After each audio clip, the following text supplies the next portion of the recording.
நடத்தும் தனியார் பள்ளியில் 25% ஏழை மாணவர்களுக்கு கொடுக்க வேண்டும் என்பது சட்டம்.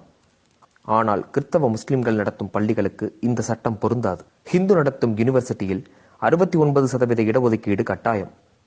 ஆனால் முஸ்லிம் கிறிஸ்தவர்கள் நடத்தும் யூனிவர்சிட்டியில் 69% இடஒதுக்கீட்டை கடைபிடிக்க வேண்டிய அவசியமில்லை.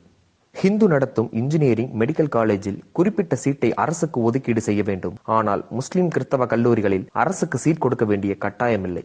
ஹிந்து நடத்தும் அரசு உதவி பெறும் பள்ளிகளில் ஆசிரியர் பணியில் சேர்வதற்கு டெட் அவசியம். ஆனால் இந்த சட்டம் கிறிஸ்தவ மற்றும் முஸ்லிம்கள் நடத்தும் அரசு உதவி பெறும் பள்ளிகளில் ஆசிரியர் பணியில் சேர்வதற்கு டெட் தேவையில்லை. ஹிந்து நடத்தும் அரசு உதவி பெறும் பள்ளிகளில் மகாபாரதம், ராமாயணம் நடத்த முடியாது. அப்படி நடத்தினால் நடுநிலையாளர்கள் பொங்கி எழுவார்கள். ஆனால் கிறிஸ்தவ மற்றும் முஸ்லிம்கள் நடத்தும் பல அரசு உதவி பெறும் பள்ளிகளில் பைபிளும் குரானும் படிக்கப்படும். ஹிந்து கோவில் உண்டியல் பணம் அரசுக்கு சொந்தம். ஆனால் முஸ்லிம் கிறிஸ்தவ கோவில் பணம் அவரவருக்கு சொந்தம். இந்த செய்தி எத்தனை பேருக்கு தெரியும்? இது பெரும்பான்மை இந்துக்களுக்கு இழைக்கப்படும் அநீதி என்று நீங்கள் கருதினால் அனைத்து இந்துக்களுக்கும் இந்த செய்தியை பகிருங்கள்.